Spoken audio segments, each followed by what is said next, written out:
You know, at the beginning, well, maybe it's like the middle of Jurassic Park, where they're like, they were so occupied thinking about whether or not they could, and they didn't think about whether or not they should. I think about that quote sometimes. I'm sure this is totally unrelated to the deck. Oh my god, look at this thing of beauty.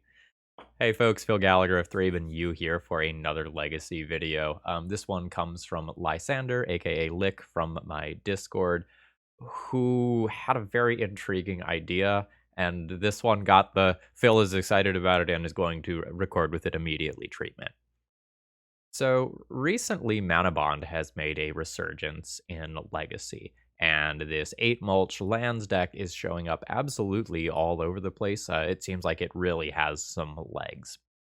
And after watching some of my videos and seeing other people play it, someone was like, hey, how crazy is it to use that as a way to discard our entire hand versus Madness? And it was absolutely one of those, like, you son of a gun, I'm in situations. So if you're a longtime follower of the channel, you'll probably remember that I played a lot of this last summer. So the general idea of the deck is to discard cards like Blazing Rootwalla and Basking Rootwalla to cast them for free. And then you're going to use those to return a couple of hasty Vengevines. Normally, you can accomplish this by doing something like cracking a Lion's Eye Diamond, or casting a Faithless Looting to put your Vengevines into graveyard, and then cast your Rootwallas afterwards. This deck throws Manabond into the situation.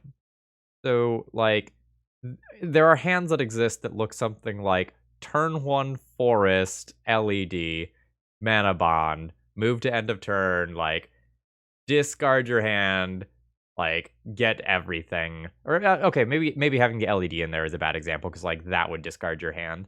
But, like, you could discard, like, double Vengevine and a couple of Rootwallows and just, like, go off a different way on turn 1. In playing this deck before, I, like, very quickly realized that Lion's Eye Diamond is the best card in the deck. And the idea is that this acts as another pseudo Lion's Eye Diamond. Now, to support a Manabond, I think you need a little bit more value out of your lands. And that is why Urza Saga is in this deck list. Urza Saga here is really cute because Lion's Eye Diamond is easily the best card in this deck, and I just added 4 more copies of it, albeit they're a little slower. And you know what else Urza Saga can get? Faithful Bomat Courier. 1/1 haster, whenever it attacks, exile a card face down, and pay a red to discard your hand, sacrifice Bomat Courier, and put all the exiled cards into their owner's hands. So, we're going to have Bomat Courier and Manabond as other enablers, and we're going to have Urza Saga to tutor up both LED and Bomat Courier. This is going to be an interesting league. I'm very excited about it. I don't know whether or not it's going to be good. I made very few changes from Lysander's original deck list. There were originally 2 more colorless sources in the deck. I just cut them for 2 more fetch lands. I kept the Kessig Wolf Run. Like, this is, like, absolutely a pet card. Like, this probably shouldn't be in the deck, but it's very funny. And if I get a single kill with it in the course of the video, it will be absolutely worth it. Like, just having a couple of Rootwallers in play and then, like, Wolf Run for 5. Like, that's rough. As far as the sideboard goes, I adjusted this a fair amount. I'm kind of targeting, in terms of philosophy, and I've either written about this or talked about this on the podcast, I forget which. I think, generally speaking, this deck is not supposed to try and beat combo by interacting with them, like, on the stack, with, like, Thoughtseize, Mindbreak Traps, or whatever. I think you're supposed to just try to kill your opponent and say, like, hey, if you can turn to me, like, that's going to beat me most of the time anyway. Originally, there were Mindbreak Traps in this build. I cut them to go a little heavier in a couple of directions. So I've chosen to go with Leyline of the Void as my primary graveyard hate. This has the upside of being pretty reasonable versus something like Murktide Region if I decide I want to board that in. Surprise, surprise, I'm going to talk about that card every single video until it gets banned. And then I've gone a slightly different direction with the Artifact Hate than the original deck list. The original deck list was playing Force of Vigors. I've gone with Ancient Grudge for the ability to flash it back, and Meltdown because, like, this card is a beating every time you cast it. I do want to say, like, Meltdown is not free here, okay? Like, I do have some artifacts in this deck that I will care about, but I think this is one of those situations where, like, if I melt down and destroy 2 of my Urza Saga constructs, but I destroy 10 of your permanents, like, we're good with that interaction. The Ancient Grudges also have the upside of being able to be flashbacked after you discard your hand to a Manabond. And then Firestorm is just, let's scoot you over. Firestorm is just a brutal card versus decks like Death and Taxes or Elves that play a bunch of small creatures. With that said, let's go ahead and just jump into the league. I tend to have a lot of fun with Madness. It's a deck that, like, was either a tier 1 or borderline a tier 1 deck for a little while, and the printing of Endurance really kind of put a damper on that. Prismatic Ending becoming very popular didn't help either. Anyway, I hope you enjoy. If you're new here, please consider subscribing, and if you're a regular, please throw me a like before this video begins. That's the easiest way to support my content for free. Let's battle. I don't know. Do we keep? Do we keep? I think I'll keep. It'll probably work out okay. What is this? The humans' land? Yeah. Okay, that's not surprising. My opponent is like a long time Ether Vial stan. Like Death and Taxes, humans, those sorts of decks. So I could turn 1 and discard double Blazing Rootwalla. I think I'm just gonna play Fetch Land, pass, and then go for turn 2, Faithless Looting, and then play a Hollow One for 1 mana, crack LED for something if I need to. I think it would be a little hasty to play my stuff out on turn 1. The card that will punish me the most here is Thalia. But, like, a couple of Blazing Rootwallas in play is not probably going to win this matchup. Alright, Bile will go ahead and tick on up. Let's yield to that. Alright. There's another human tribal land. That's fine. That may get bigger than my Hollow One. In, like, 2 turns. Alright. By the way, since opponent did that, they almost certainly have another human. Gamble. Gamble's very interesting. Alright, let's get this show on the road. I think Saga is okay. Although I really don't want to get wastelanded off red right now. I lied. Let's just play Faithless Looting. Holy land, Batman. Alright. Let's discard some idiots. And then play them. And go ahead and repeat that. I am unsure if I should just immediately flashback Faithless Looting. That kind of feels like no. Play an LED. Get a little wild. And take this play. I was trying to pick up a second Hollow One there. I shouldn't have played out the LED. I kind of changed my mind about what I was doing. So I shouldn't have played out the LED. I wanted to get double Hollow One on board. But I was thinking about Anji's Ravager. Playing the LED, though, does give me a little bit of insulation versus a Thalia. And let's see how big my opponent's creatures get this turn. And I guess I shouldn't technically auto-yield, because I do have the line of activate, pump. Alright.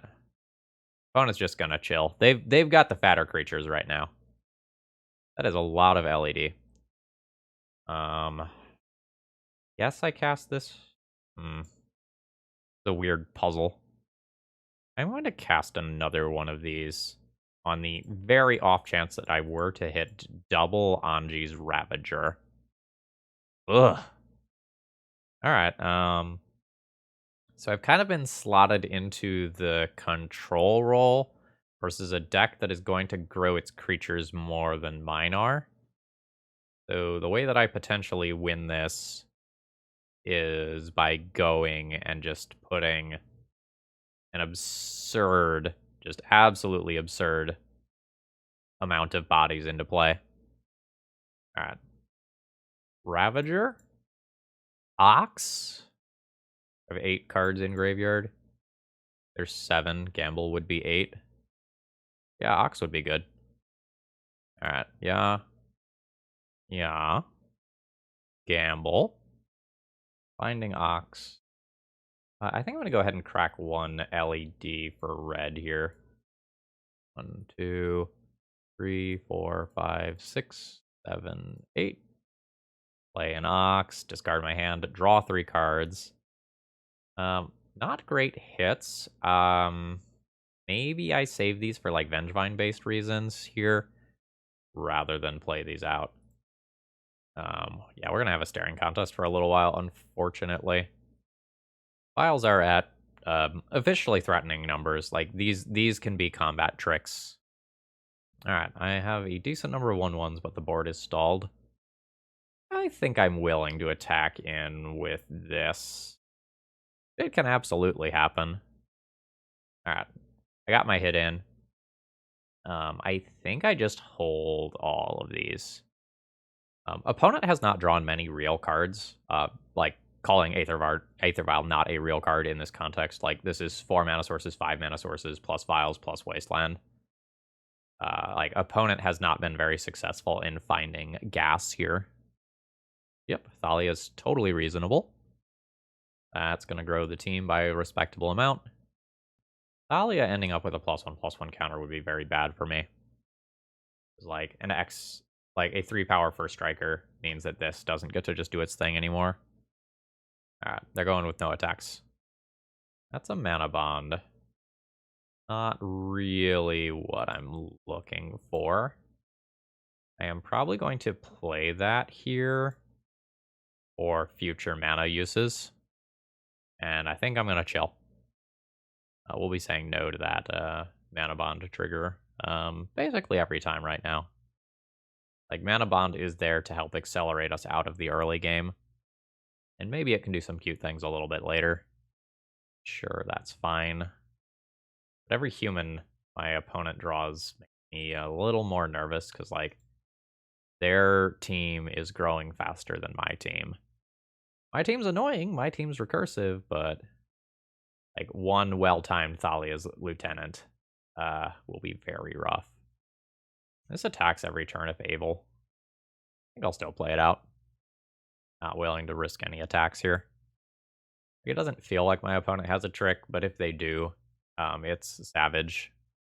Yeah, and I think my opponent has rightfully recognized that they don't have to make a move here. Alright. There's an Urza Saga. I will play out a Bomat Courier. This is obligated to attack, and that's totally fine. Junk LED to put a Vengevine into play. I can straight up just hardcast the Vengevine. I don't think I have to do that. What is this going to be? A Kitesail Freebirder. Absolutely. This is a non-creature, right? Yeah, that's a non-creature. You can take my Manabond. And I will go ahead and cast that creature with Madness. And then my opponent can just block this with whatever. It's going down. That was just meant to be a draw 3 effect. And now we play a Vengevine. I think I will go ahead and put this land into play. There's a decent number of worlds where I end up using an LED in combat. I just need like a creatures can't be blocked for a turn effect. That would be pretty cool. Kitesail Freebooter. Nobly attacking in for 1. I realistically don't win this most of the time from here, but I'm not really willing to concede, because I am about to make some Urza Saga tokens that are going to be pretty large. Yeah, so 1, 2, 3, 4, yeah. They're going to be big boys. Yeah, it'll be 5/5, then 6/6, then 7/7s. And those are real attackers. At some point in the next turn or two, I might just get to just, like, shove and make my opponent deal with it. Whereas they just get pokes for 1 here. That's 15. Let's make some stuff. And Andre's Ravager. Absolutely. I guess I'll take another Bomat Courier. This Urza Saga construct attacking. I guess it's better to attack next turn with a decent number of creatures rather than right now. Like, I can also get Bomat Couriers involved and do some weird stuff with them. Or just find more Urza Sagas. This is not the pace of play I was expecting with this deck, by the way. I thought these games were going to be blistering. Mom's quite good. I think that also makes my opponent's champion an 8/8, which is larger than my 7/7 creature. A Vengevine. I wonder if I can just shove here. I get a draw 3 with Anji's Ravager. What are my 3 biggest creatures? 1, 2, 3, 4, 5, 6, 7. I'll also just play Hasty Vengevine. So 3, 6, 7. 7 biggest creatures. 1, 2, 3, 4, 5, 6, 7. Get in with 4 Blazing Root Wallows for 3, 6, 9, 12, 13, 14 with Bomat Couriers. But probably not actually kill my opponent's champions. I think I'm going to assume that I can produce another creature easily enough that shoving is fine. Alright, let's go. Yeah. Exile some cards to Bomat Couriers. And now I think that while this is like this, I'm going to crack 1 LED for mana. Okay, cool. So I'm going to go ahead and funnel these in to some Root Wallows now. Alright, fantastic. Oh, I cracked an LED, which made my constructs smaller. That actually probably doesn't matter too much. Okay, my opponent has named the Ox, so if they block and kill that, I can't just flash it back. So that's fine. And I do not envy the amount of math that they are about to do. Okay, my opponent has finalized their blocks. So I have 3, 6, 9, 10, 11. If I activate this, I go to 14 total damage, which I will just go ahead and do. All right, 12, 13, 14 damage. And a bunch of stuff hits the graveyard. Okay. So now this is discard your hand, sack this, draw a card effectively. So let's go ahead and do that. And I'll go ahead and crack my LED here. We'll cast Anji's Ravager, which returns Vengevine so that I have 2 different blockers available. Plus, I get to draw 1 more card with Bomat Courier here. It is a Faithless Looting.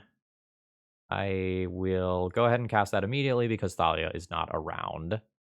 Oh man, I wish I could keep that Urza Saga though. That's okay. That gives me another Basking Root Wallow though, making it less likely that I die. Okay. What a bizarre game. With 3 blockers of multiple colors here, I think it's very difficult for me to die, and I think it's very difficult for my opponent to survive this many creatures just turning sideways next turn. What a wild game. Okay, as far as sideboarding goes, I think I really like Shadow Spear to just give my stuff lifelink. The Trample's cool too for things like Mother of Runes. And I really like Firestorm to go and clear out small creatures. Pithing Needle's playable. I don't know that I'm going to board it in. Okay, so I know I want these 4 cards. How many Manabonds do I board out versus this deck? And I say that specifically because there are going to be some cards like this that I need to hold for specific times. The Manabond goes against that, but like it's just powerful. Maybe about 2. It'll go down like 2 Manabond. Go down like a Gamble, since it's gonna get taxed by a Thalia. And go down like a Bomat Courier, since it just like... Actually, Bomat Courier's kind of weak in this matchup. Like, my opponent has so many blockers. Very impressed with the deck, by the way, to win from that board state with multiple champions. Like, that was absolutely scary. My opponent is a Wasteland deck, so I don't think I want to try to just, like, play Urza Saga out on turn 1 as a way to try and get an LED. I probably shouldn't have boarded out both Bomat Couriers for Urza Saga reasons. I'm just gonna mulligan this hand. Yeah? Just, like, hardcast Vengevines and shit that I draw? Question mark, question mark, question mark, question mark? Alright. Alright. Okay, my opponent has gone to 5, fishing for a good hand of some kind, whatever exactly that means. I think it means champion in a lot of cases. And, oh. Oh. Wow, that's tough. I think I just play this land and pass, and then go for a Firestorm blowout post-combat. Ooh. Glad I didn't just go all in on Urza Saga there. Alright, so let that resolve. And then I'll go ahead and fetch a... I'll fetch a Taiga. Fetch a Taiga. I've chosen 2 targets. I pay red. I'm going to discard 2 cards. I'm going to discard LED Manabond here. And just nuke both of my opponent's creatures. I will let my opponent wasteland my Taiga and then try to win this game via an Urza Saga. Yep. I think intentionally trying to get my opponent to use the wasteland is better than... yeah, they're not biting. They are biting. I'll float a red. Alright, nice. Another Firestorm. Oh, that's just rude. Alright, oh, opponent does not have another land here. In that case, I might just take this one over. Jesus, 3rd Firestorm. I might just fully take this one over just with a single Urza Saga, like the way that Urza Saga takes over games. Like, especially just with Firestorm backing me up. Like, opponent obviously has gas in hand if they're not playing lands. But by the time the gas is in play, I will have hopefully multiple large creature tokens. And hopefully one of them is lifelinky. Yeah. I'm just going to play Yavimaya out. I do want more land drops. Like, between holding up Firestorm and activating Shadow Spear, like, I want to have 3 mana. I probably will not play out another one here. We have gotten the GGs from the opponent. That ended up being a really slow but really interesting match. Like, I know this second game wasn't the most exciting here, but that first game, very unexpected play patterns. Yeah, we'll keep this. Land LED, land LED, Faithless Looting. Do I slow roll this one? I probably slow roll this one. Yeah, I probably slow roll this one. I can go harder here, but I don't think I have to. I could flashback Faithless Looting, or I could like sacrifice this to get an Aji's Ravager in play. First of all, how dare you? How dare you? Yeah, so I was hoping to get 1 Root Walla with my Faithless Looting so that I could get my Vengevine into play on turn 1. That did not happen. Oh, they're going for the looting. Wild. I just gonna play Faithless Looting here. Discard Manabond, Essig Wolfron. This is 1, 2, 3. I don't think I'm going to quite get to Ox this turn. I think I'm going to go land, Manabond, go to my end step, use this ability, put my Boseiju into play, rack this for red, and cast that. I'm not 100% sure if, like, the Kessig Wolfrun is better than just having access to more colored pips, because it's, like, the difference of hardcasting a Vengevine with the second green source versus the, like, the ability to trample over, like, Thopters or some shit. So, like, both matter. Okay, there's an Ancient Tomb, so my opponent can have a 2/2 creature this turn. That's totally fine. This is actively good for me. Do I cast Faithless Looting? Don't think I do. So I will go ahead and back in with my Anji's Ravager. That triggers Madness. We'll go ahead and cast that. Now I'll get in for my 3 points of damage. Opponent's at 17. Now, opponent just, like, has this chilling. 1, 2, 3, 4, 5 cards in graveyard. Gamble could be 6 cards in graveyard, 7 cards in graveyard. I'm going to try to get my opponent to pop this right now. Oh, multiple Urza Sagas. Hell yeah. In that case, I can discard these cards, play out an Urza Saga. Oh, actually, that was probably wrong. I should not have kept Gamble. I should have kept another land, end step, Manabond, put both in, and then been able to activate both. Yeah, that was a fuck up on my end. I was playing towards, like, using this Gamble to do something broken involving my graveyard, but that's just hard with the Soul Guide Lantern sitting there. It is what it is. Like, obviously, I'm exploring something new that, like, literally no one's played before, so we're gonna make mistakes. Yeah, another reason to not gamble is my Anji's Ravager, which is in play. That's guaranteed doing the whole draw 3 thing this turn. Gamble with this much mana is actually really interesting, because, like, if I had another red mana, I could just do something like gamble for an Anji's Ravager, and then it's just, like, a Demonic Tutor. That's really neat. That doesn't come up in the other version very often because of, like, the normal version of this deck is, like, 14 lands, whereas I think we're closer to 20 with this. I'd have to double check. Yeah, this was a mistake. Like, that red pip also matters for the Ox, too. Pithing Needle. Needle Urza Saga? Or are you gonna needle one lizard boy? Urza Saga has been needled. Okay. Oh, okay, so my opponent is going the painter direction. That's not great for me.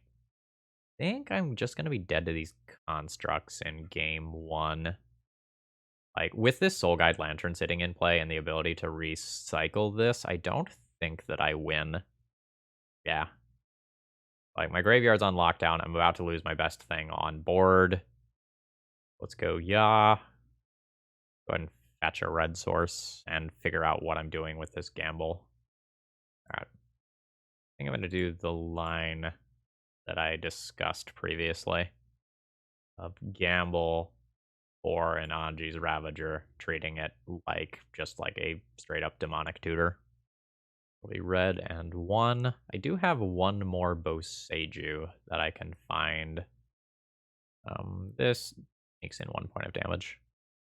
Could have paid for Anji's Ravager differently, so that I could have made this 3 points of damage. But I was very much figuring out my life at that point. Not gonna lie to you. Alright, there's a Vomat Courier, and I will not be using Manabond. Oh, maybe this isn't actually lost if I just, like, top deck a couple of, like, Vengevines. Just turn them sideways. I don't know, like, I am at 14. I'm probably taking 8 this turn. I can start getting into chump block territory, but things get weird fast.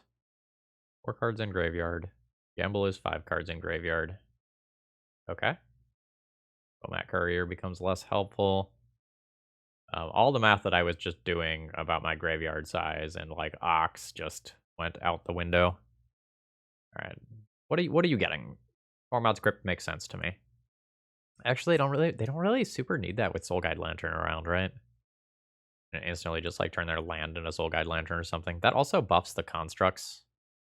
Okay, they're just going for combo pieces. All right. So I float a mana for you. Okay, they are just gonna go ahead and weld those out. And pick me up a Vomat Courier, I think. I think I'm just gonna... I think I'm gonna save my clock. Like, I know I'm ahead on clock, but there's some situations where, like, this game can go just exceptionally long, and I want to have the time for those if I need it. Like, my opponent can get Grindstone and then potentially just kill me next turn. I don't think I'm winning that battle. Alright, I think I want these cards. Fire Blast is cute. Shadow Spear might be necessary for Urza Saga duels. Awkward to bring that in while bringing in Meltdowns, but again, like, it will hurt like a truck. I'm bringing...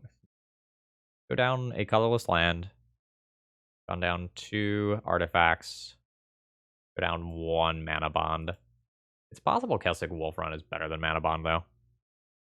Hard to say. I haven't had, like, the nuts Manabond start yet to just, like, evaluate how strong that card is when it does its thing. Manabond's looking okay, though, so far. Like, I have fucked up some of the lines with Manabond, but card's looking okay. It does some weird stuff. It's no Lion's Eye Diamond, but it's interesting. I would like to play first. Yeah. We'll absolutely keep that. We might just be attacking for 4 on turn 1. Fuck. Alright. Plan has changed.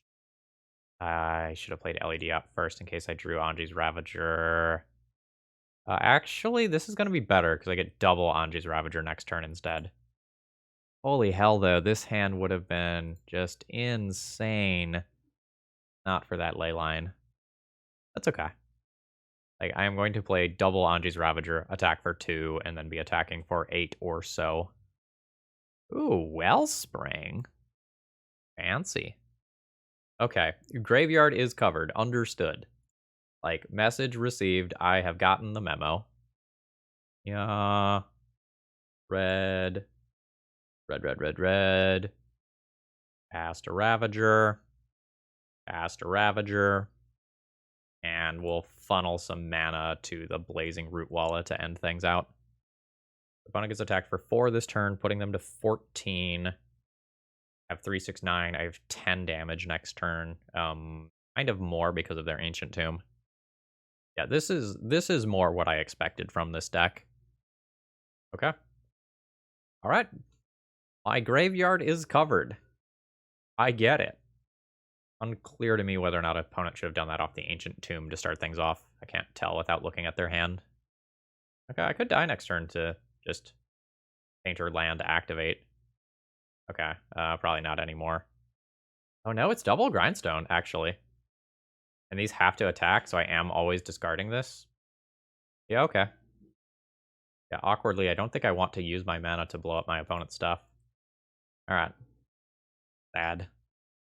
Okay. That didn't end up being great for me. I am just going to take the onboard damage here. Because I can play out LED and use that to activate my Urza Saga. And then I have 2 lands for Urza Saga next turn as is. By pumping Root Walla, I have shut off Ancient Tomb. Excuse me, I have shut off Ancient Tombs. I respect it. A warrior's death. Knowing about all of this graveyard hate. I still don't know that I cut Vengevines because they're just 4/3 hastes. But, like, my Ox becomes worse. Actually, I think Gamble is the card that becomes the worst after all of that happens. Bring back in the Kessig Wolfrun. And awkwardly bring in a Pithing Needle on the draw. Even though I have Meltdowns. My hand is okay, but not broken. I kind of feel like I should try to mulligan towards a more broken hand. LED is a hell of a drug. I'll keep this one pitching one of my lands, I think. And we'll see if my opponent leylines me. If they don't, I potentially just make a Vengevine on turn 1, depending on what my draws look like. Alright, sure. All I want to do is make a Vengevine on turn 1. Let's see where this goes. Weird places. Discard, like, Vengevine, Kessig Wolfrun, play out an LED, and now at any point, if my opponent decides to nuke my graveyard, I can crack LED, discarding these 2 things to get my Vengevine into play, which is super sneaky. And if my opponent doesn't do anything, I'm going to Ancient Grudge the shit out of that Soul Guide Lantern next turn and get my plant friend. How's that for a line? It also maybe wouldn't have been crazy to just like crack LED for green, play like Root Walla, Ancient Grudge, destroy Great Furnace. Like that's absolutely not crazy. Pithing Needle's good. Anji's Ravager. Madness isn't actually an activated ability, right? It's a triggered ability. Alright. Yeah. Ancient Grudge. Target Soul Guide Lantern. You have activated my trap card. Crack. Cast 1. Cast 2. Triggers Vengevine. Returning that. Resolve this. My graveyard gets exiled. Ancient Grudge goes to graveyard, at which point I will destroy Great Furnace. And we're going to pump a Lizard. Because it's fun. And I have 6 like raw power in play. 8 if I activate a Root Walla. So that's pretty decent. Does it always win the game? No, but it's pretty decent. What was that? Twin Shot Sniper. I don't think I play Faithless Looting here. I think I just Rumble. Like, this is 7 damage. Like, opponent has Ancient Tomb in their deck. Every point of damage matters. Oh, there's a Grindstone. There's another Grindstone. Because of Ancient Tomb, I'm just gonna activate and turn sideways.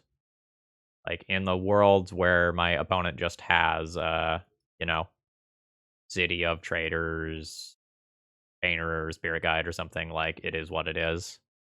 But I just beat a raw Painter being put into the battlefield because I just have 2 things with greater than 2 power. Yeah, outside of something like Gut Shot here, I don't think I will lose. Send them. Opponent blocks. And then the other one kills them. Alright, GG's. This is a very weird looking opening hand because it like maybe does nothing and maybe does everything depending on how the Faithless Looting hits. Am I on the play or draw? I'm on the play. I think I'm going to mulligan for something a little more aggressive. Yeah, I think I'm going to mulligan for something a little more aggressive on the play. Well, this sure as hell counts. Yeah, I think I just keep this, pitch the Faithless Looting, and just, like, YOLO a Manabond into play. Alright. This is what the Manabond hands look like, folks. Like, let's see where this goes. I'm just gonna get a Taiga here. There's a world where I want to get a basic forest in case Manabond doesn't resolve, and then, like, my opponent wants to Wasteland, but I would rather get an Urza Saga Wastelanded than... Or sorry, I would rather get the Taiga Wastelanded than the Urza Saga. Because, like, the Urza Saga is really all I have going on with this hand. Alright. End-step trigger? Yes. You thought it was lands. But actually, it was me. Blazing Root Walla. Alright, in you go, bud. In you go.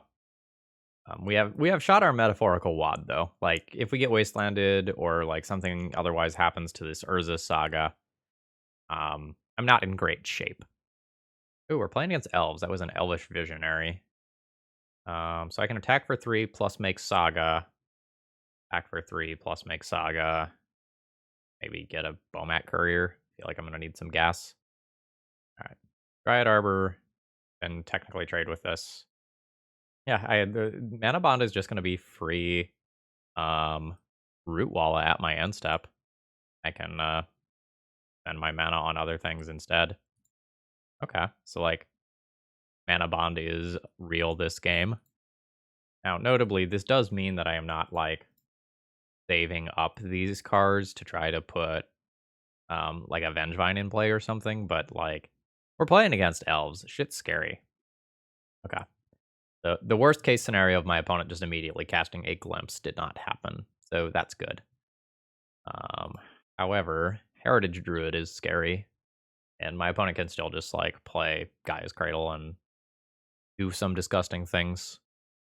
Again, this is the sort of matchup that those Firestorms are like very, very much for. This will be 3rd elf into 3 mana, and my opponent can largely empty their hand.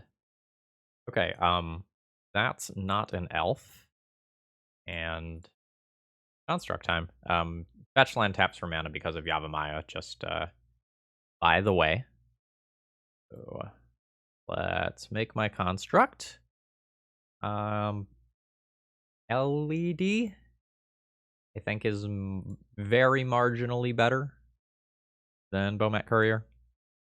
My opponent has a 2/2 in play already. Like, that aspect of Bomat Courier is not particularly appealing. So I am dealing a good chunk of damage right now. So this is 9 damage. Like, there's a theoretical world where my opponent is dead to the combat step next turn, but it's pretty unlikely that my opponent either doesn't kill me or doesn't create a board that is strong enough to weather this storm. While Elves might not be one of, like, the absolute tier 1 decks in Legacy right now, like, the deck is very objectively powerful. And I already know from the Once Upon a Time that my opponent has access to Elvish Visionary. So, like, ahead of time, I know I'm fighting an uphill battle. Wirewood Symbiote just, like, untapping, bouncing elves is so much advantage.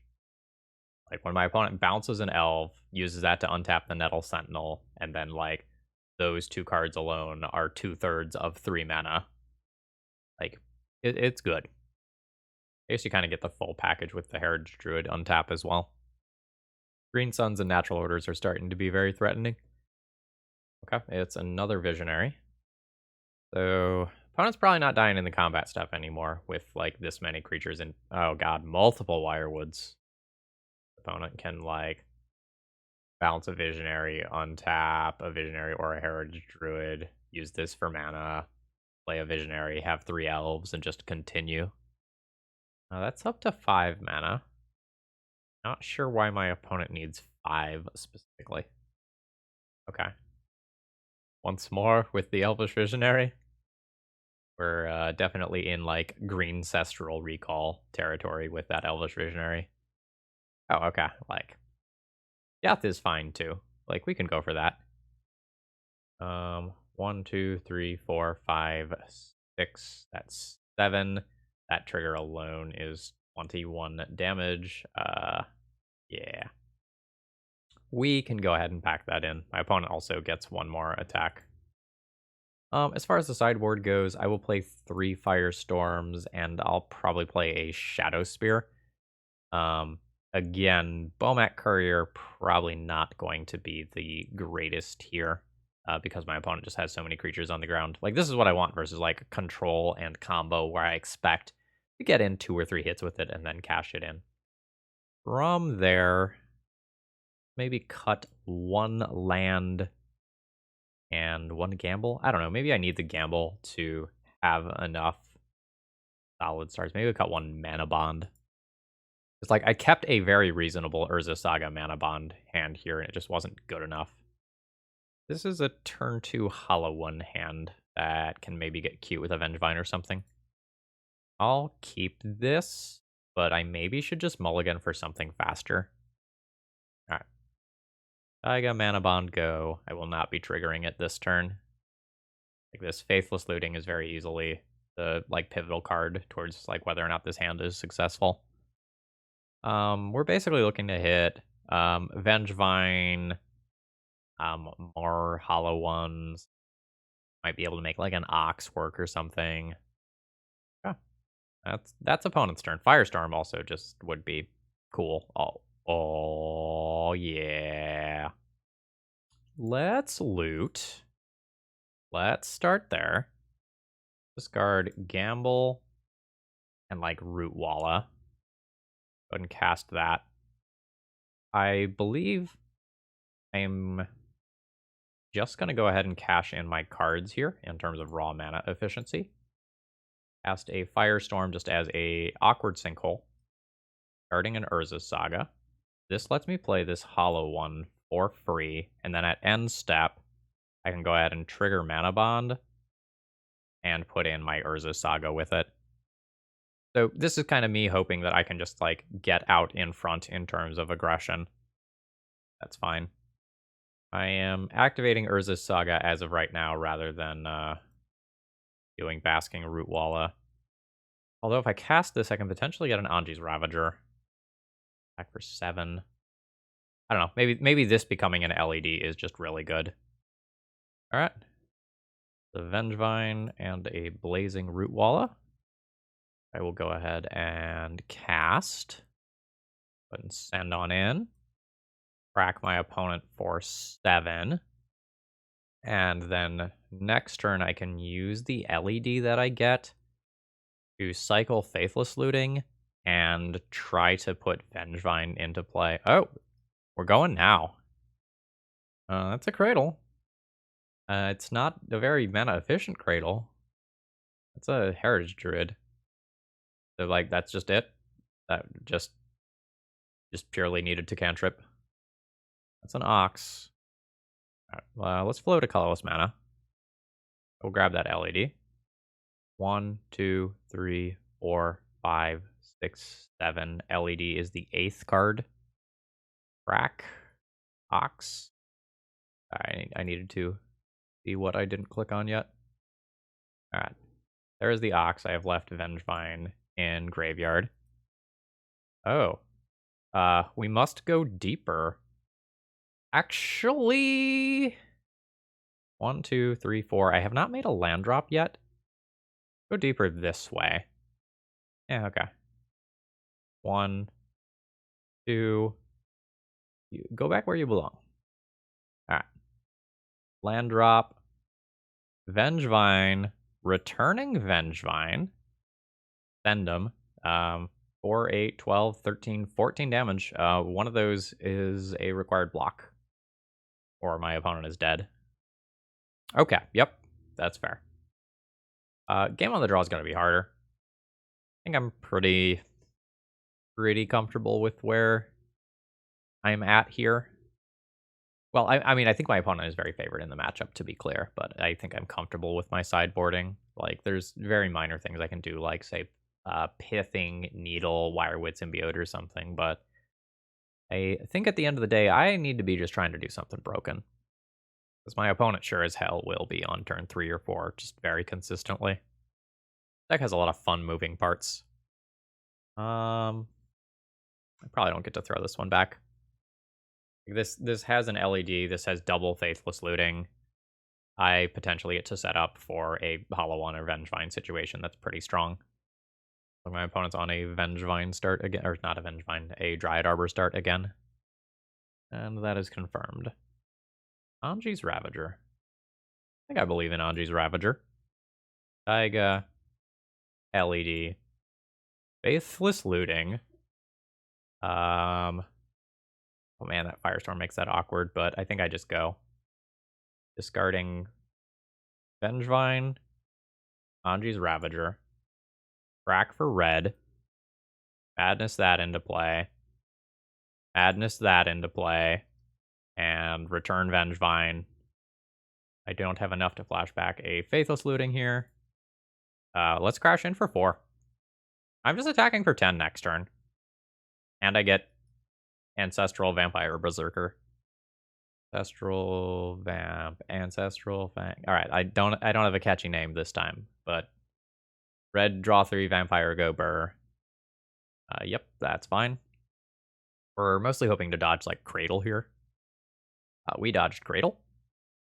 Fantastic. Yeah, let's crash in. Looting is fine. Guessing this is a no blockers situation. At which point I will just pump 4 damage. Mana goes to 6. Played my land. Let's loot. Oh, that's an Ox. Yeah. Yeah.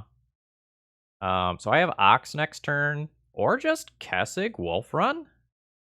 Just straight up Kessig Wolf Run to give Vengevine trample so that it can't be chump blocked is potentially good.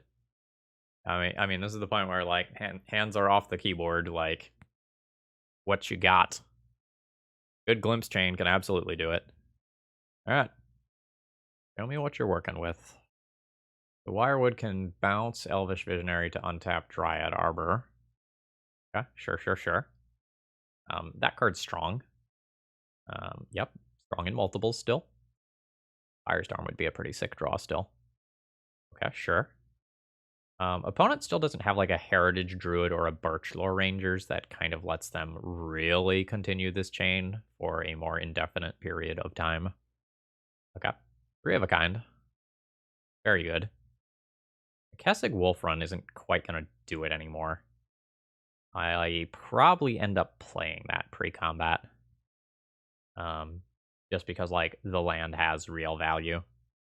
But we'll see depending on what I draw. Land. Yeah, of these, I think I like Kessig Wolf Run the best. I could play, like, an Ox pre-combat. I have to get some very specific sets of cards. I think I'd rather play towards ripping Firestorm than to play a pre-combat Ox. I just kind of need to keep the fear in my opponent here. That's another Ox. Okay. So there's no world in which I will be able to trample over for lethal. My opponent is going to bounce one of these. I think I just send priority back to them here. Okay.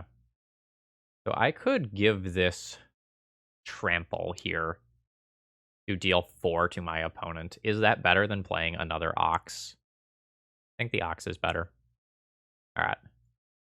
Alright, here we go, Ox.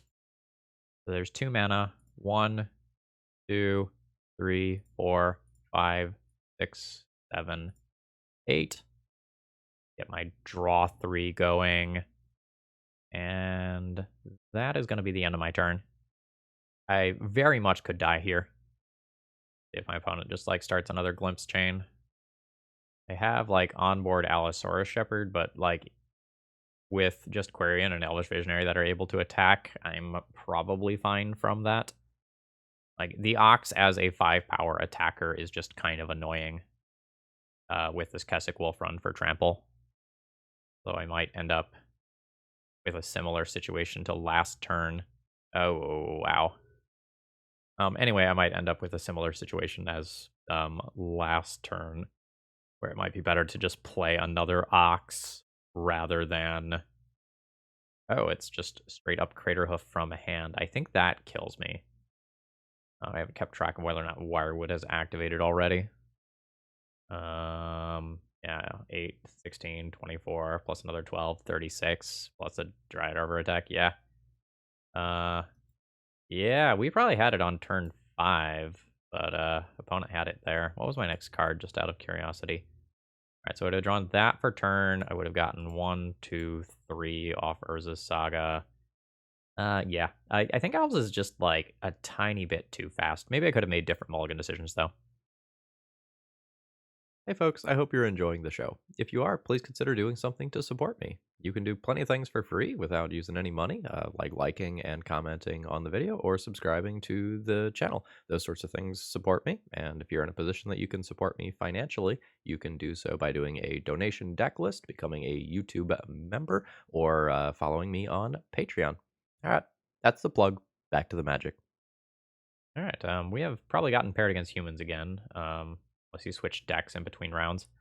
So this goes Urza Saga, LED, crack LED, just attack with Vengevine on turn 1. Am I on play? I'm on the play. Yeah, fuck it, let's go. Yeah? Yeah? Yeah? I believe in you, Vengevine. This is your moment. Anime inspiration speech. Red Zone goes burr. I'm largely hoping to just top deck a land here so that I can activate either one of these and keep my pressure up very hard. Because, like, if my opponent just leads on, like, a Mother of Runes, for example, it's very awkward if I can only attack with this one creature. Vial is fine for me. Alright, Rootwalla is fine. I can get another LED with Urza Saga and then discard that. Like, despite not having the colorless mana, that's not a dead draw. Yeah. 6 damage, you're at 10. This is an aggro deck draw. Just absolutely. Like, can you beat this? Like, I have established my clock. Very possible that the answer is yes. Ooh, that's not a good land, though, in this position. Rebooter is not going to hit here. It is a 1/2 though, so it will kill these little critters. Esper Sentinel's fine. Vengevine, absolutely. So let's go ahead and float a mana here. We'll just grab LED. I would like to use this Blazing Root Walla or triggering this Vengevine off LED. Okay. So opponent is not going for the blocks here. Or, sorry, like the blocks on these here because of what LED can do. I think I'm just going to go ahead and accept their chump block. Put them to 7. Opponent just like absolutely respecting my ability to just crack LED at instant speed for shenanigans. Ooh, okay, so this costs them another point of life. The 3 drops are good. See if it's... Alright. I could crack this for green to save this, but I think getting another Vengevine in play is just more important than saving this 1/1. That, like, would just be brickwalled by Kitesail Freebooter anyway. Now I'm just looking for another Madness creature. I was about to say preferably Anji's Ravager. Discard my hand for red. Yeah, do your thing. Oh, fuck me. Ugh. Absolutely disgusting.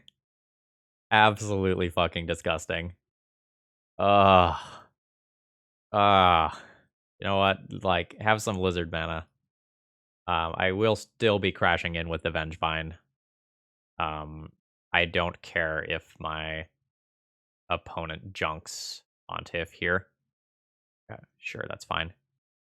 Alright, so I'm gonna kill some creatures here. My opponent will be able to do the Urza Pontiff Haunt thing. So in case you're not familiar with the mechanic, when the card that it haunts dies, they get the Urza Pontiff trigger again.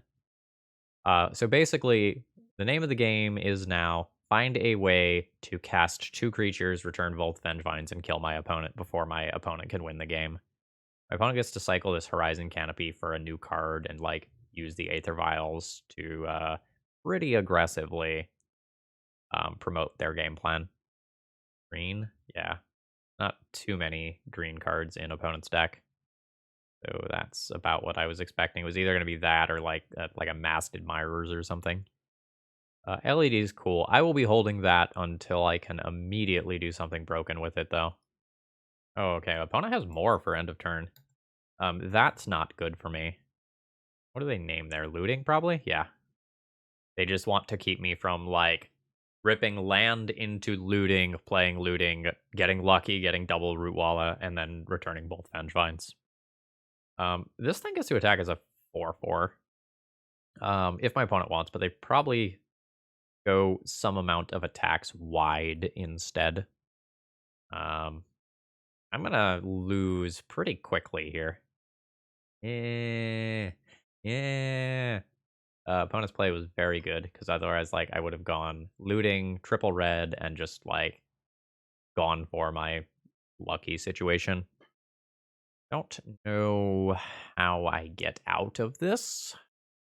Like, I put my opponent to the test with my aggro draw, and I just, like, fell just so narrowly short.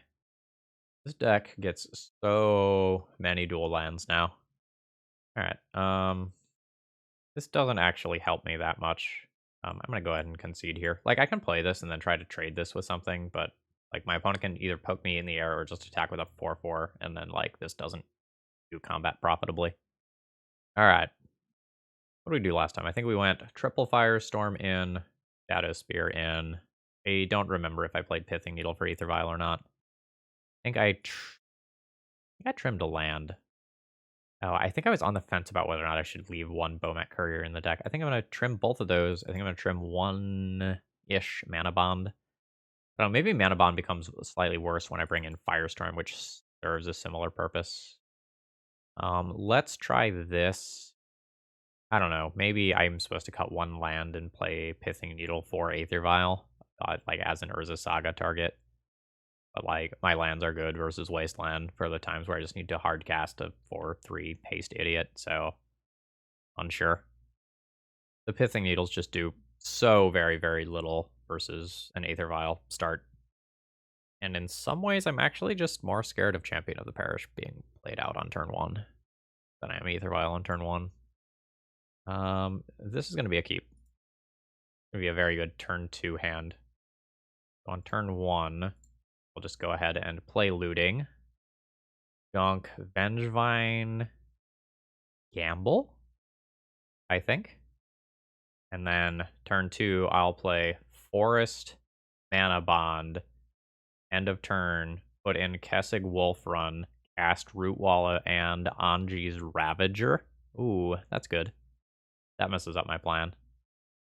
Oh, but I needed the red for looting, so, like, say lovey. There's the red again. So my same line just works, right? Alright, so Manabond. Move to end step. Yes. Putting in 2 lands. Allowing me to Madness Anji's Ravager. For exactly my 2 mana that I have. Getting Basking Rootwalla. And producing Vengevine. What an odd line. Yeah. Yeah. Alright, do I want a Pithing Needle on the draw? Eh. Fine. Okay. LED, LED. Crack for Faithless Looting. This is probably too questionable with just, like, multiple colorless lands. This probably works out a good portion of the time. It does not have enough right now to be good. Alright, Mother of Runes is very good here. Because, like, I potentially have a Vengevine-centric draw. I just have to kill that. Alright. This will just be a Firestorm for 1, discarding the Vengevine. And I might need to sandbag this Faithless Looting for a turn or 2 to return that. I'm very happy with Firestorm as a draw. Would be a time where my opponent's, like, Kitesail Freebooter would actually hit and be extremely good. Okay, that's fine. Like, that's not a champion. Like, that's not a scaling threat. I don't really want to play this land, but I also, like, am not giving my opponent a card here. This is a setup Faithless Looting, trying to smooth out this hand. That's not LED. Discard Ox, Urza Saga, I think. And I'm a little strained here in terms of resources. This may just be a game where I need to just make some Urza Saga construct tokens for a couple of turns, turn that into an LED, and then do something broken. A Wasteland will cripple me with my hand as it is now. Oh, this is a fast clock. Power equal to number of creatures you control. When you attack, for each opponent, get an idiot. Alright. The race is on. Oh, that's an LED. Okay. Land, LED, 1, 2, 3, 4. I can pay for that. That's fine. Crack that for red. Discarding 2 of these bad boys. Cast. Cast. That returns Vengevine. Mind Break Trap. Wild. Still returns Vengevine. Is the beatdown. I think it's bigger. I think I'm still the beatdown because my Anji's Ravager has to attack next turn. Mind Break Trap was really good. Opponent has, like, some lords and stuff that could be really problematic right now. Alright. Battle line is coming in. We'll just go ahead and kill a creature in combat. Take that 5. And Vigilance here is rough. As is the Caracas that can just protect it. Yeah. Firestorm without a card to discard for it is rough. I think this is a believe in the deck moment to do something broken and just turn the card sideways. On good, draw 3. Not really what I'm looking for. Battleline hops in front of this. Opponent takes 4, and I can't cast my cards. Can't cast them. And if that Firestorm had been 1 card deeper, we got into Firestorm for X equals 3, paying the cat tax, killing Adeline, Esper Sentinel, and Human Token. That would have been the dream. Okay, I think I'm dead. I think I am literally dead right now. 5, 6, 7, 8, 9, 10, 11, I believe. No, I think I go to 1. Yeah, that's bad. I do not believe I have a line that kills my opponent from 12 while they have 2 blockers. I also don't think I can survive next turn just in terms of generating enough bodies. Yeah, that is not a valid land either. Ooh, an opponent has something else. Surgical on the Ox. Okay. I am comfortable conceding there. GG's. Alright, final round here. I don't think this hand quite goes anywhere, even with good gamble hits. I think I'm going to go ahead and mulligan this one. Ooh. I'm gonna try to believe in Bomat Courier here. I don't really want to believe in Bomat Courier, you know? Like, I don't want to be in the situation where I'm like, all right, Bomat Courier, you're my only hope. But I think starting on Urza's Saga to work towards an LED plus Bomat Courier might put me into a situation where I could reasonably win a game of Magic on a mulligan. From 5. Oh, now I save Bomat Courier for next turn and try to dump this Vengevine into the graveyard here. Yeah. Discard Vengevine, land of some kind. Next turn play, just straight up cast Bomat into Blazing Rootwalla. Alright, sounds good. I'm gonna have to like crack or use this LED. Whatever my opponent's Doomsday. My opponent's Doomsday. Vengevine seems pretty respectable. Thoughtseize is good. Thoughtseize takes my Bomat Courier, and then I don't have guaranteed return Vengevine. Yeah, okay. Could go for like an LED Faithless Looting line. I don't have to do that. It's such high risk. Yeah, let's play patiently. Like, I currently do not know whether or not we are playing against a combo deck like Doomsday or Ant, or whether we are playing against like a Grixis control list. If I'm playing against a combo deck, like playing a little fast and loose is okay to end the game. But my opponent's only cantripped once.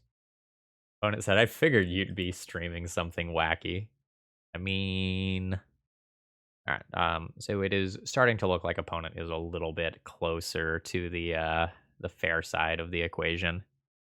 Opponent says, at least it's not Yokel Hops. You don't know, it could be in here. Sideboard tech. Ooh, looting. I think I'm just gonna treat this like a control matchup. And like take maximum values out of my cards and eventually try to kill my opponent. Like, I can almost certainly trigger Vengevine this turn, but that gives up Urza Saga value. And the constructs will actually be pretty large for a little while.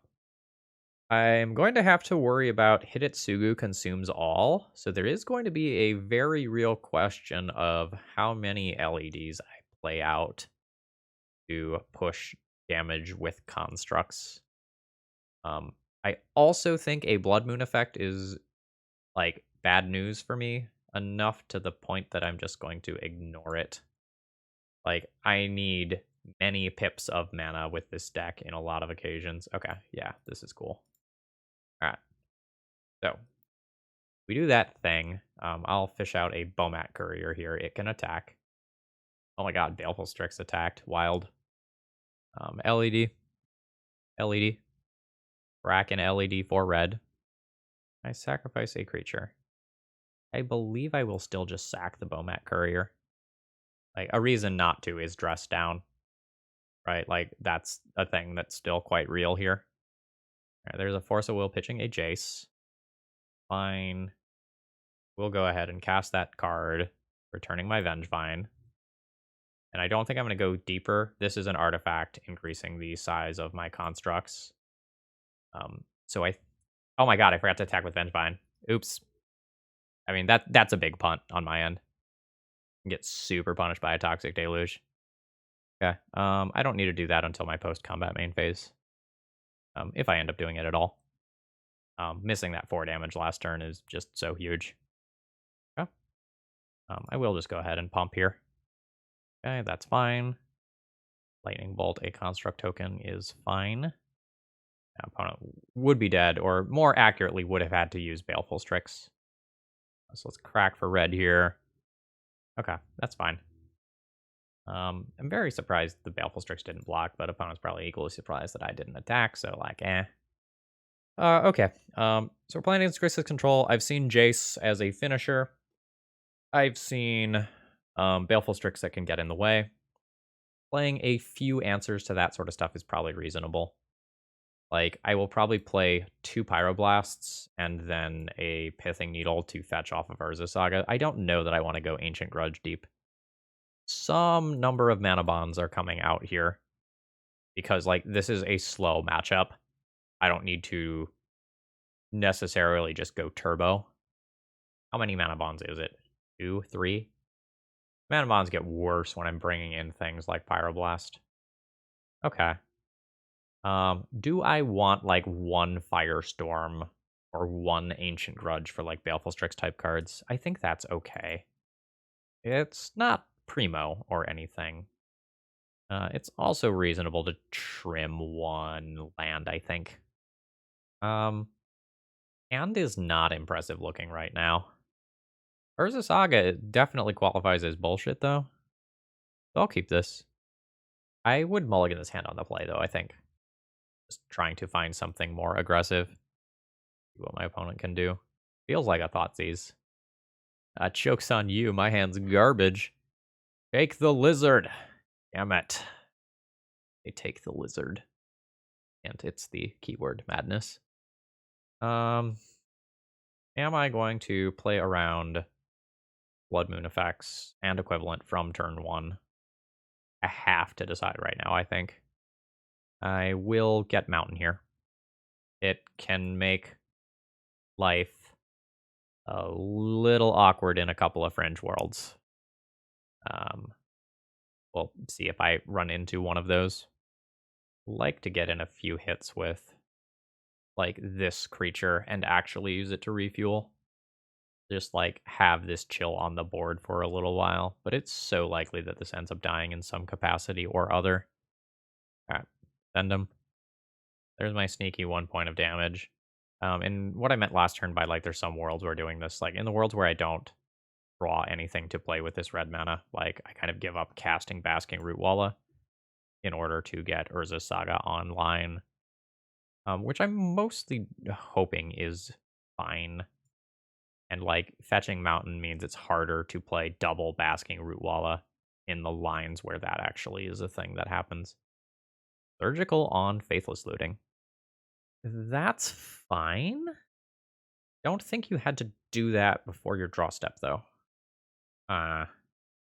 Yeah, see, like, Faithless Looting is significantly worse with a Narset in play, right? Like, that could have been saved, I think. Alright, there's an Anji's Ravager. I think this is just going to be a poke on Narset directly so that Narset can't survive. It's very awkward to go and play an Anji's Ravager into an active Narset. I mean, I need to get that off the board. I'm just going to fetch now to make it harder to disrupt me. Okay, Narset is going away. That is very good for me. I do want to point out there's a cool line almost available to me. If I had not chosen to, like, play basics this game, I would have had the line of discard with Bomat Courier using red mana, and then send in Ravager, Root Walla. Okay. That's pretty good. We're just going to be letting this go. I want my Urza Saga value. Yeah? LED. Okay. Immediately make another one of these. We in Bomat Courier territory now? Probably in Bomat Courier territory now. Alright. Play a new Urza Saga. Play out an LED. Go to combat. Crash in for 5. Brings opponent to 10. And then I can do this at instant speed. Crack for red. Cast. We're just gonna keep that as a little secret between me and roughly the 8 to 15,000 of you that watch this video, depending on how hard it pops off. That's very awkward for me, isn't it? I can crack this LED for red to put an Anji's Ravager in play and lose both of these. I think I just kind of let this stuff go. It's like, it feels like a lot, but this is a little over 1 Urza Saga worth of value. One of these turns into a 3/3. We're just going to be cool with that. I will get another LED next turn and then do the Anji's Ravager line. All right, goodbye graveyards. This card is very good against my deck. Just throwing it out there. I won't say that I feel powerless or anything, but that card feels damn good. All right. Token 2. Grab LED. Play land now.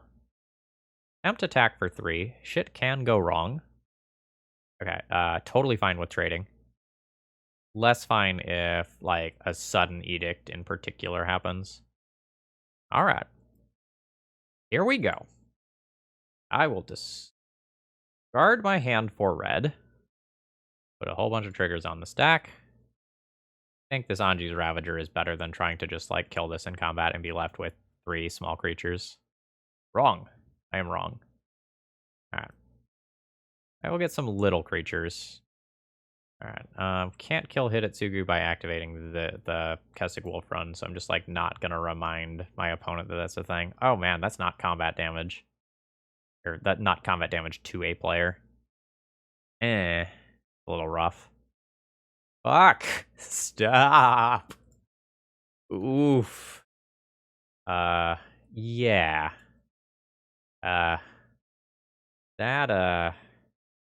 The third board wipe graveyard exiler. The third one, don't think so. I absolutely do not think so. Yeah. I do not believe I attack with this, because if I trade here, this one exiles the Vengevine. So I think I just have to chill with this thing, let the graveyards get exiled, and then maybe do something cool with it later. But, like, my opponent, yeah. If they're that confident, I can't hold this back, right? Like, if they are that confident that they are okay attacking, like, they just have more removal or something, I don't know how to get myself out of this situation from here. Like, this hits for 6, then becomes a 7/7. They have a blocker back. Faithless Looting is gone. Is Ox 5 mana? Surgical Extraction, the Vengevine. Sure. Opponent now knows all my deep, dark secrets. And, if you've never seen this card in action before, by the way, this is why we were hyping this one up so much. That's an okay concession point here. Alright, so what I learned that match is I'm not winning the long fucking game versus that pile of cards. So we're the beatdown. Fire Blaster's still okay, but, like, cards like Firestorm that just let me go fast are a little more appealing. Things that allow me to go long are less good. I'm gonna board out Pithing Needle, actually. It's like an optional 1-drop that just gets swept up by those sweepers. I'm gonna lose the long game anyway from the looks of things. Go down 1 land. You go down 1 land is safe. Go down the Cradle or something. I don't want to go down any of the colorless sources. I think I like them here. This hand doesn't quite work. It's so close. Like, I can get the Vengevine into graveyard, but I can't double creature. I can single creature with Hollow One, but I need another mana to do anything. We're gonna mulligan. Yeah. Yeah. This is a YOLO aggro hand. Just, like, hope LED doesn't get forced. Actually, maybe it doesn't matter if LED gets forced. Alright, keep. Junk Urza Saga. Land LED needs to be forced if opponent has one. Just pretty much unquestionably. Okay. Now I'm going to gamble for another LED, and I need to just not hit the 25% chance to discard the LED that I put into my hand, which I did not. I will go ahead and cast this. Fuck, opponent has surgical as well. Fuck. Okay, I mean, opponent had double free interaction on the draw. That is what it is. Alright, am I playing 2 1/1 attackers on turn 1? If I draw any land, it becomes 4 power. I guess I don't have to make the decision until my opponent's turn. That hurt, though. So the downside of cracking the LED is that I can't cast Anji's Ravager easily. And that's a card that gets me out of a bind here. But I could be missing 4 points of damage. I'm gonna wait. Urza Saga. Alright.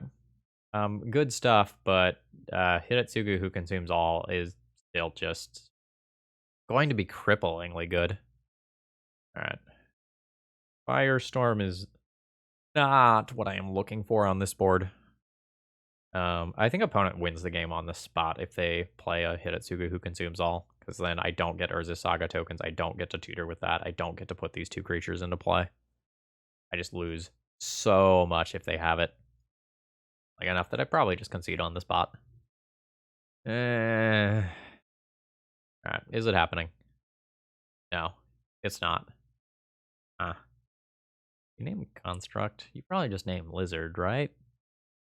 Yeah. Like, I can very awkwardly Firestorm that away using my Lizards, and then the Lizards die before Plague Engineer does. Oh, that's so awkward. That is so incredibly awkward. Ooh. Got Force of Willed. You know what? I'm gonna cast them. Absolutely cannot stop me from doing so. Oh, it didn't work. We're building the Storm count. We're just building the Storm count. I will rack an LED for red and use that to make a construct token. Anji's Ravager. Absolutely. Float mana. Grab LED, just play Ravager. Yeah, probably just play Ravager.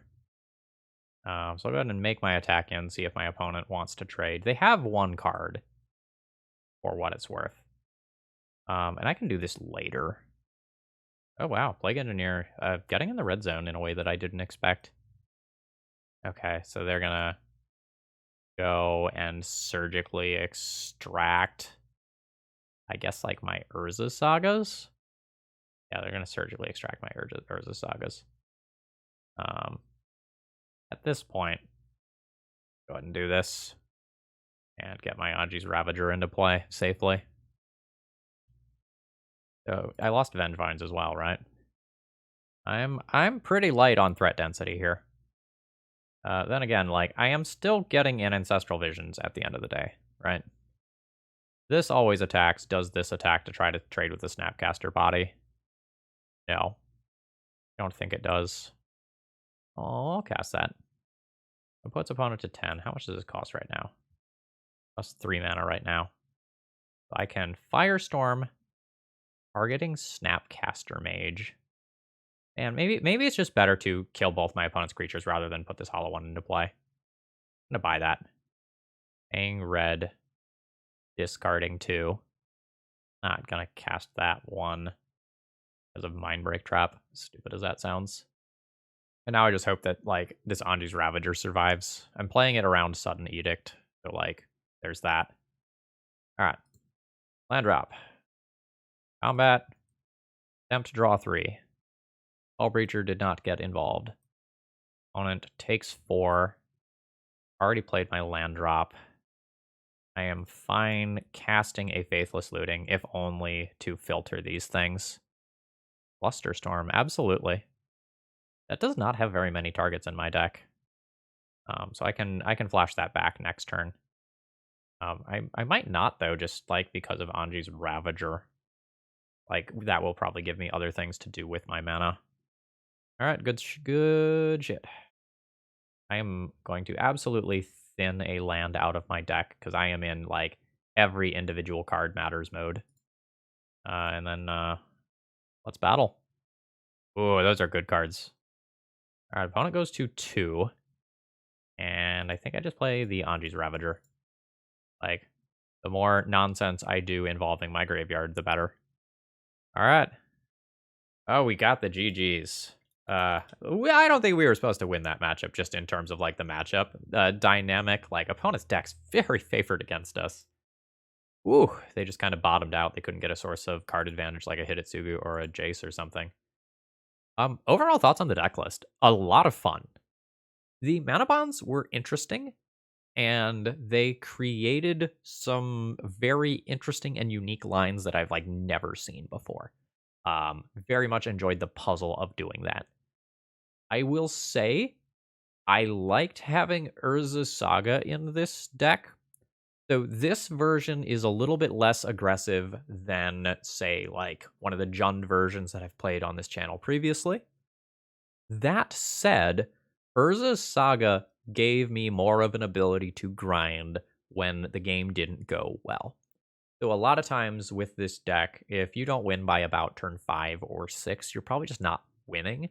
Whereas Urza Saga just gave you the ability to go like construct, find an LED, dump the things that got stunk in my hand, like have a second wave. I liked that a lot. I'm not sure about the Manabonds specifically, though. Like, the Manabonds make the Urza Saga plan slightly better, but not, like, crazy better. I don't think the Kesef Wolf run should have been in the deck, but, like, it did stuff in the league that was relevant, and, like, it was threatening. The answer to this is probably, like, 4 Manabond is not where you want to be with this deck, but playing a couple is totally fine. Maybe you can squeeze in like the tiniest bit more utility out of these lands, but I think they have to be colored land drops. You could maybe like do like a layer of the Hydra over Kesef Wolf Run, for example. Like, without the ability to tutor up your one of, it's hard to have it at the right time. You also like maybe don't want to play 4 mana bonds, but like card is reasonable. It did very unique things. As far as the sideboard goes, I more or less like the things that I had access to. I don't really have a lot to say about it. Like, this was a very cool thought experiment. Like, this is a thought experiment that worked out pretty well. A lot of them don't. Mana Bond is a broken card. It does broken things. So like, why would we not try to like break other archetypes using Mana Bond after what we saw with 8 Mulch? Like, if all you aspiring brewers out there, like, the biggest piece of advice I can give you is try things even if you don't think they are going to work, because you learn things by doing that. All right, let's call it there for the video. Have a great rest of the day, folks. If you're new here and you enjoyed the video, please subscribe. And if you're a regular, throw me a like. Even if you're not a regular, throw me a like. It's the easiest way to support my content for free and keep more crazy decks like this flowing. See ya!